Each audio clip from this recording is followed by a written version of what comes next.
mission.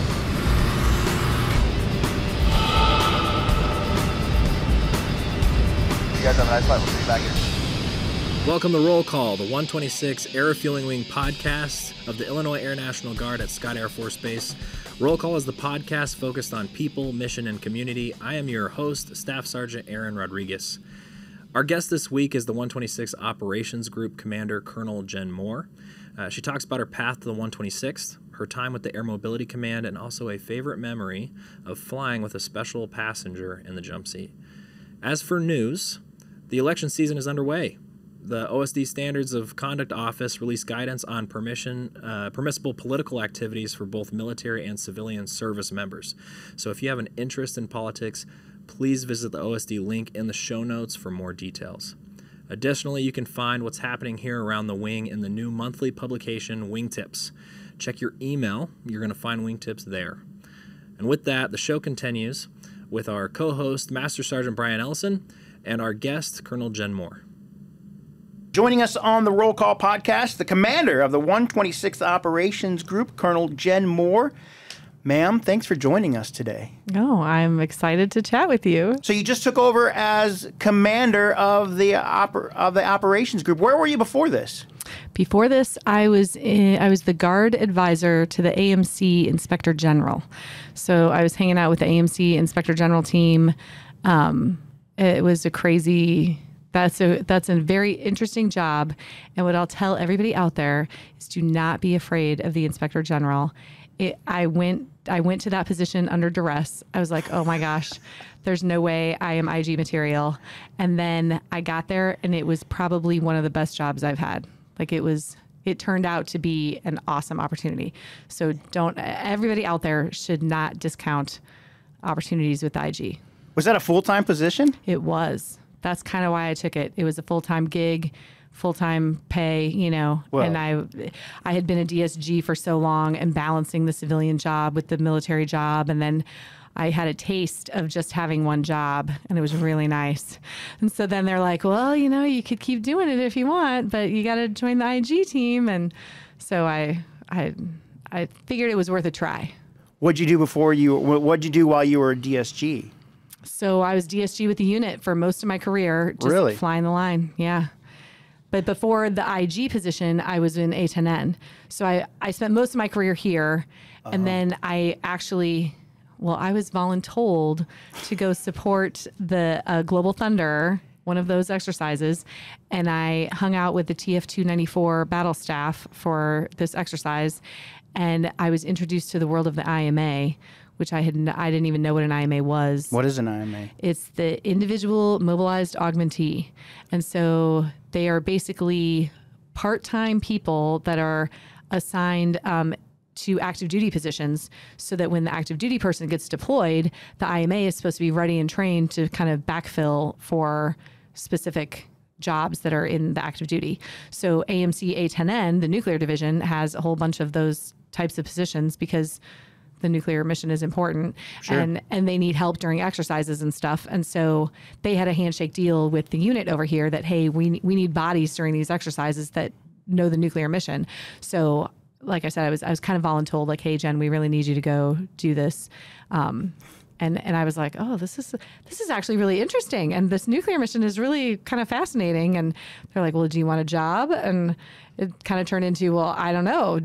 What do deployments look like? And at that point in the 126th, we were really deploying a lot to the desert. And it was like going to LED again. And so I was like, I don't know, maybe it'd be fun to try this nuclear thing. And so I did that for a while. And then I joined the IG. So what did you do as in a civilian job before you joined A10N? You were DSG? Well, I was an IMA, so it was technically a part-time position, but I was basically I was guard bumming and I was on orders the whole time I was with them. So, but previous to that, I work, well, and I guess technically I'm still on military leave with Boeing. Wow. So I worked at Boeing as an engineer. Wow. So, how long have you been on military leave with Boeing? I think I'm going on 7 years now. Wow. That is a great gig. Yeah. Boeing is a great place to work. They have unlimited military leave. I'll just put in a plug that I've had great experiences working there. it's a great place to work. So you are now the operations group commander. We're speaking with Colonel Jenn Moore. Can you describe your leadership style in this new position? Well, I don't really know. I feel like you should ask the people that are working around me, you know, what they think. What I would like, what I would hope their responses would be, servant leader is what I would strive to do. I don't know. I feel like it's not about me. It's about the group, and it's about figuring out what they need and how to get them where they need to be. So that's what I'm hoping for. That's my goal. You had a short survey. Oh, yes. And you're looking into changing the culture. How are you hoping to change the culture, and how does a spork play into it? Okay. Well, I'm really glad you asked this question, because I had some great advice from some mentors. And one of my favorite pieces of advice was that if you ever take command, one of the first things you should do is ask everybody for just to give you 2 words. And the first word is, how would you describe the culture of the organization today? And then the second question is, how would you just give me 1 word to describe the organization that you want to be a part of? And so I did that. Like, one of my first things that I did was to push this survey out to get these 2 words. And then we made word clouds. So the first one is, okay, that's a snapshot of where people think you are today in that cloud. And then the second one, though, is the more important, because that's where we want to be. So I took that word cloud, worked with you guys, thank you, in PA, to turn that into a word cloud that we put up as posters all over the OG. So now that serves as our roadmap for this is where we want to be. And because I included aircrew in the responses, we did have some fun words included, like spork, which I think is awesome, because a spork is a great utility utensil that they come in so handy. So I appreciate that that's part of our word cloud.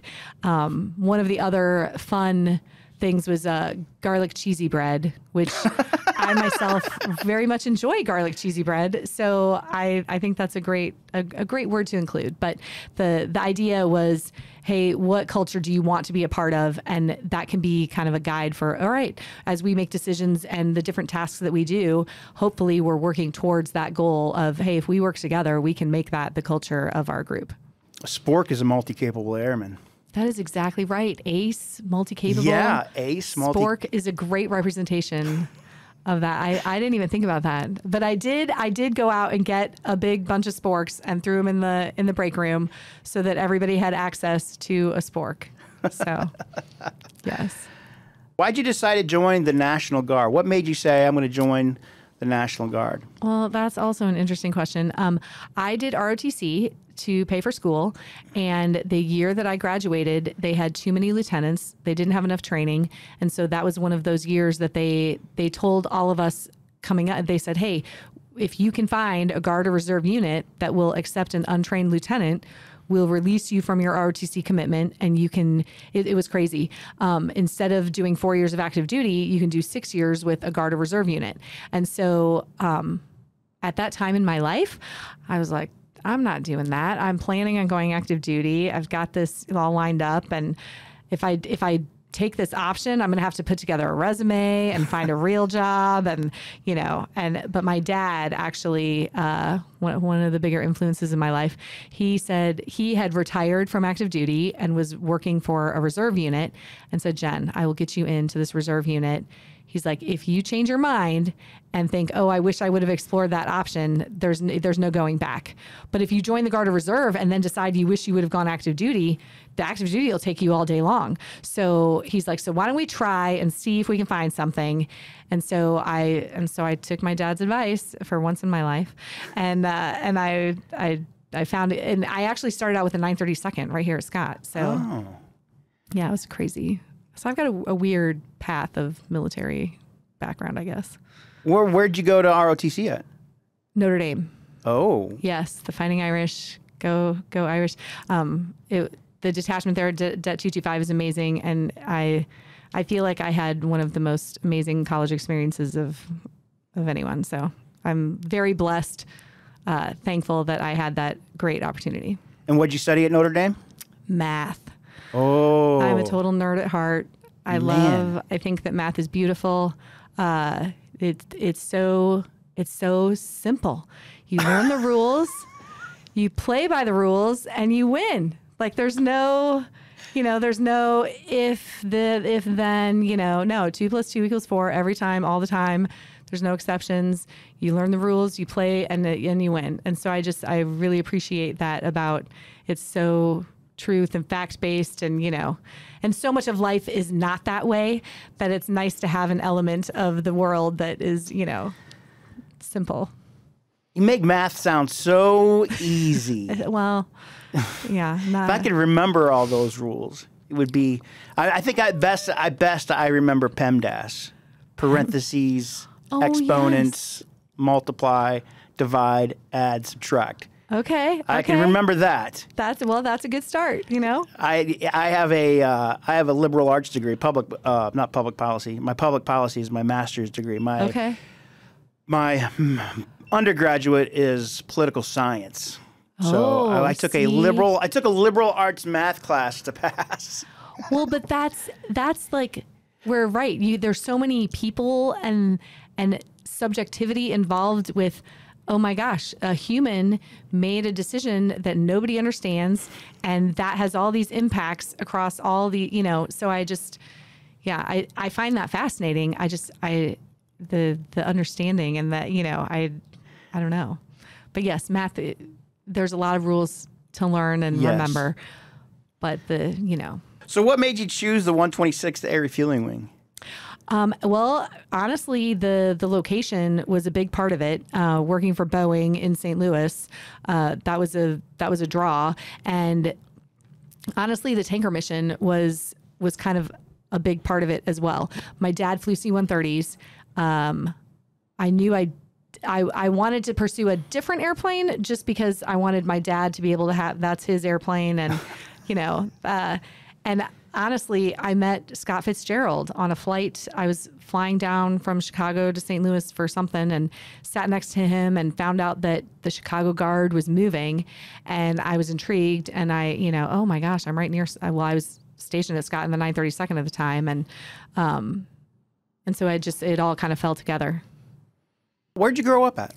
Oh, I'm a military brat. So all over. I was born at Abilene at Dias. My dad was stationed at Dias. We lived at Yokota for a while, where my sister was born. Then it was back to Scott, and then we lived in Germany for a while, and then back to Scott again. And then my dad retired, and he moved up to the Minneapolis Guard, the Guard base that has the reserve unit, and. And I guess, so I've been at Scott my whole career, but grew up all over the place. I went to high school at O'Fallon, though, so I'm a Panther at heart. Go Panthers. So you were at the 932nd. Mm-hmm. Were you a pilot at the 932nd? No, I was an executive officer, which was basically, I was looking for any job that any Guard or Reserve unit would have, because I didn't have any AFSC assigned. I was a commissioned lieutenant with no AFSC. So it's kind of an awkward, and the whole thing was all of the initial training slots were filled. And so, but as we know, right, the Guard and Reserve get a certain percentage of those spots. So the idea was you find a Guard or Reserve unit that can get you into one of their slots, so that you're not just, hanging out in La La Land with no AFSC for, too long. Right. So the 932nd said, well, we've got an available exec position if you want to go to comm school. And I was like, yeah, that sounds good. That sounds like a useful skill for, anywhere. And so it was actually working for the wing commander as his exec on drill weekends. I would show up one weekend a month and be the exec. And he asked me about flying, and I was like, oh yeah, I would love to be a pilot. I didn't want that commitment. And then this option presented itself. So pilot wasn't conducive to that, but I would love to. And so he kind of got me into, well, the Guard and Reserve will just hire pilots if you want to find a gig. And so I was going to pursue flying with the 932nd. And then I found out about the Chicago Guard moving down, and it was like, oh, that tanker mission sounds pretty amazing. Maybe I should look into that. So how soon after, how long were you at the 932nd before you joined the 126th? Only 2 years. Oh, wow. Yeah, it was a short little stint, because I was commissioned in 98, And then, the unit moved down in 2000. So in the course of that move, they did a lot of hiring boards and everything. And so I was on one of those boards and got picked up. So when you began your career, did you ever think you'd be the operations group commander? Not in a million years. I was happy as a clam, as a part-timer, and I actually turned down opportunities to come out here full-time because I really enjoyed my job at Boeing. It was so I thought I was just going to be a part-timer for my whole career, and I don't know. God has some kind of a weird plan, and I ended up not doing that. So, but if you had asked me 10 years ago if I ever thought I would be the OG, I would have laughed at you. And I'm sure there are people in the OG who would also agree with that. But yeah, I don't know. I think that the fact that I made it here is just a testament to anything can happen, and don't ever close the doors. So I almost didn't do Air War College. I was like, why would I do that? That's going to be a waste of time. And luckily, I have some good influences in my life and some good mentors and some good friends. And it was like, listen, you're eliminating possibilities and options by not doing PME, right? So help yourself and get it done, because you never know what will happen. And so I hope that people who see me in this position can see that anything can happen. When did you do that PME? Did you wait till like the last minute like many of us do? I kind of did. I started it at one point, and then it was like, oh, I'm never going to be able to finish this. And then you know what really helped me get it done was I found a friend, right? I had a partner, and we would meet for lunch and we would go over stuff. And then it almost turned into a little bit of a competition, like, oh, I'm going to get this done before you. Uh-huh. And so then that's how I ended up getting through it. But yeah, I should have started it a lot sooner than I did. So, but it was just one of those, once I saw an actual opportunity. So while I was in A10N, the IMA colonel position, the Colonel Poole, who was in that job, he pulled me aside and said, hey, Jen, you could take my job when I leave, but you got to get your PME done. And so then it was like, okay. And he mapped out his timeline and said, you better have it done, And so that was my kick in the pants. What's been some memorable moments for you in the military? Oh my gosh. I think my favorite trip was, it was a lift. We went up to Minnesota, picked up some F-16s and took them to Red Flag at Nellis. And there was Space A available, and my family came on that trip. And I was pregnant at the time, which I was very clearly pregnant and showing. And so it was like one of those kind of, it was funny because there were a few people that were like, wait, you're the pilot? And I was like, yeah. And, but Colin, my oldest child, I think he was 3 or 4 at the time. And we brought his car seat along, strapped it in the jump seat. He got to watch me fly. It was an awesome trip.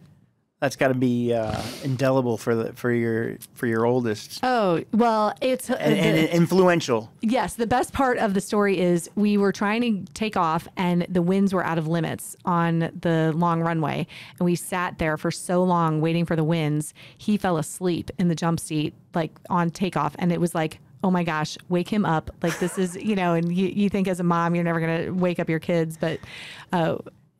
So there were some very interesting, memorable things. And Vegas is not necessarily the best location for small children. So we spent a lot of time at the hotel pool and not, out on the strip, but it was an awesome trip.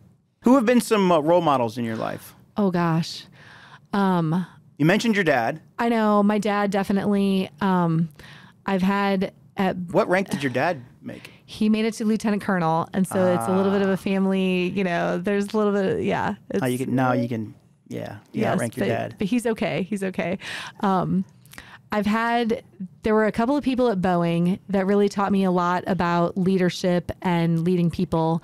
One of them was a graduated KC-135 squadron commander, and he always had great words of wisdom, just in general terms. And I appreciated having him in my life because I could connect with him at my civilian job, but I could get advice about my military job from somebody who had kind of been there and done it before. And he was a great influence and helped me understand that I could do some things that maybe I didn't think that were possible.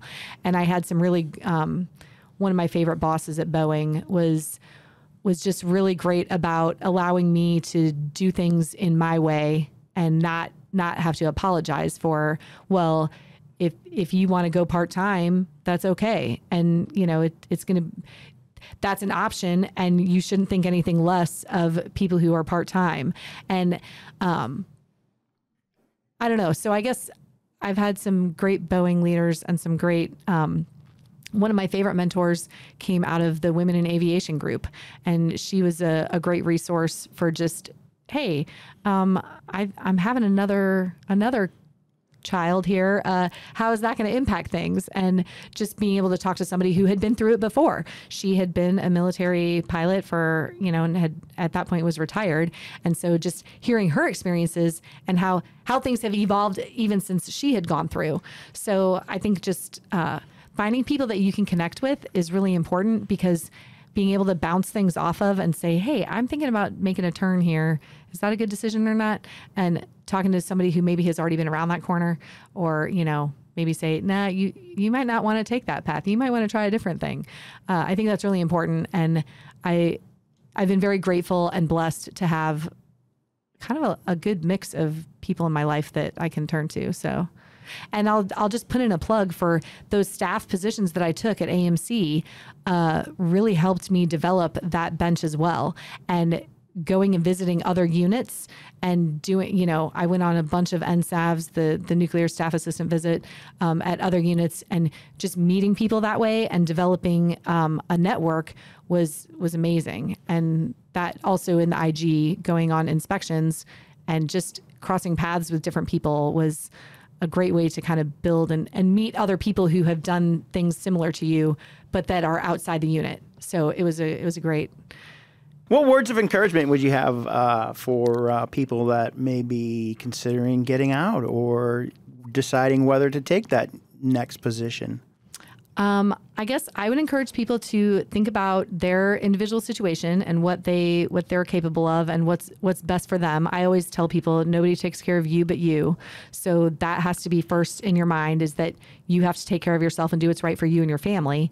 At the same time, oh my gosh, we're in a situation in the world right now that we need good people serving in the military.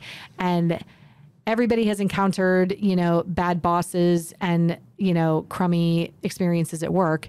And so if you're part of the fix and the solution, then we need you. And the people under you need you to be there to help make the positive environment that we need. Because when, I don't know what the right word there is, things escalate, you know, in the world, it's just going to become more important for us to have good people serving so that we can have, you know, the best experience if, God forbid, we have to go to war. Sure. All right. That is the commander of the 126th Operations Group, Colonel Jenn Moore. Anything else to add, ma'am? I guess I would love to weave in my little cheesy acronym that I came up with. Oh, yeah. I feel like choose your ARCT. So in the flying world, in the tanker world, ARCT is your air refueling control time. And that's the time that you show up for the refueling. And so it's a nice little acronym. But I think that ARCT can mean things that we have control over, things that we can choose. So A is for attitude. We all have control over the attitude that we choose to, you know, come to work with. And if we all would make good choices and choose to have a good attitude, think about how great that would be to work with everybody choosing a good attitude. R is for respect. I think we can choose how much respect we show to other humans. And I espouse that all humans deserve respect. And in a professional organization, we owe that to each other to have some level of respect for everybody that we work with. We can choose communication, and for C is for how do we communicate? Do we communicate openly, honestly, or, you know, you can choose how much and how often you communicate. And so make good choices with communication. And then T is for trust. We can choose who we trust and how much we trust them. And so one of my favorite mentors from the Inspector General world would always say, attribute positive intent. And I think that goes to the trust. I think that when you go into a situation and assume that people have positive intent and want to do good things, that makes the whole encounter just better. And so trusting people, even maybe when you've been burned a few times, it's still better to allow that trust so that you can have a more effective relationship and get more things done. So I just choose your ARCT is a little thing that I have come up with. This little cheesy, I know, but I don't know. I like to be a little cheesy. So thanks for letting me slip that in there. But yes, I don't have anything else that I am excited to talk about. All right. Thanks, ma'am. Thanks for joining us. Yeah, thanks for having me.